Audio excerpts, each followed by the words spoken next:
السلام علیکم ناظرین، میرا نام ذیشان ہے۔ میری عمر 14 سال تھی جب میری سگی ماں وفات پا گئی تھی۔ میرے ابو نے دوسری شادی کر لی تھی۔ میری سوتیلی ماں کی عمر 25 سال تھی۔ میرے ابو کی عمر 50 سال کے نزدیک تھی۔ میرے ابو کام کے ایک بہت بڑے ذمہ دار تھے، اس لیے ساری عورتوں کی خواہش تھی کہ ابو سے شادی کرتی، لیکن ابو جب زمینوں میں جاتے تھے تو بہت سی لڑکیاں ہماری زمینوں میں کام کے لیے آتی تھیں۔ وہاں پر ابو نے ایک لڑکی کو پسند کر لیا تھا۔ وہ لڑکی بھی ابو سے کافی محبتیں جتاتی تھی اور ابو سے مل لیا کرتی تھی، اس لیے ابو کو اس سے پیار ہو گیا تھا اور وہ میری سوتیلی ماں کو دلہن بنا کر گھر لے آئے تھے۔ میں ماں باپ کا اکلوتا بیٹا تھا۔ میرے بعد میرا کوئی بھائی بہن پیدا نہیں ہوا تھا، اس لیے میرے ابو میرے سے بہت پیار کرتے تھے اور اسی مجبوری کی بنا پر میری سوتیلی ماں بھی میرا خیال رکھتی تھی۔ میرے ابو صبح زمینوں پر کام کے لیے نکل جاتے تو میں صبح 8 بجے اسکول چلا جاتا۔ میں 8 کلاس میں پڑھ رہا تھا اور دن 2 بجے واپس آتا تو میری سوتیلی ماں میرے لیے کھانا وغیرہ بنا کر رکھ دیتی۔ میں گھر آ کر کھانا وغیرہ کھا کر اپنے کمرے میں چلا جاتا اور وہاں پر فلمیں وغیرہ دیکھتا۔ فلمیں دیکھ دیکھ کر میں کافی خراب ہونے لگا تھا اور میرے اندر بری عادات پیدا ہونے لگی تھی اور میں خود کو کئی بار سکون دے لیتا تھا، لیکن میں نے کبھی نہیں سوچا تھا میں یہ کام اپنی سوتیلی ماں سے بھی کر جاؤں گا۔ ایک دن کھیت میں پانی لگ رہا تھا اور ہمارا اپنا ٹیوب ویل تھا، اس لیے ابو نے فون کیا کہ میں آج کی رات گھر نہیں آؤں گا، اس لیے تم دروازہ وغیرہ لگا کر سو جانا۔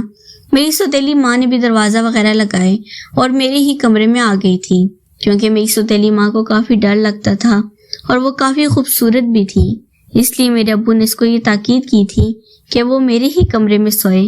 اس لیے میری سوتیلی ماں رات کے 9 بجے میرے کمرے میں آ گئی تھی۔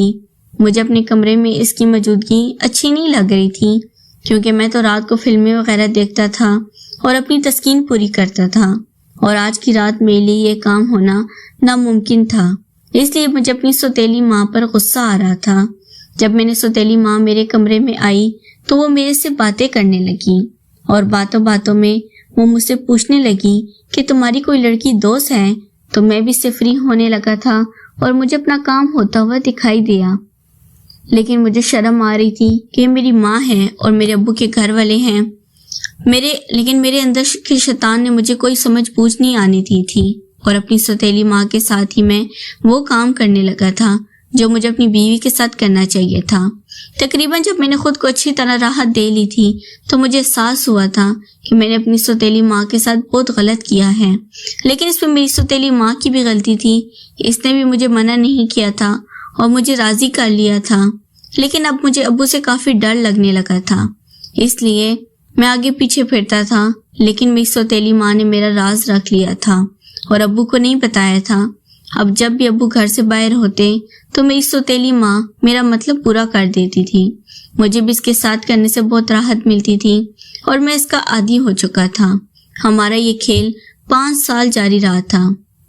اس کے بعد میری سوتیلی ماں نے ابو سے میری شادی کی فرمائش کر دی تھی۔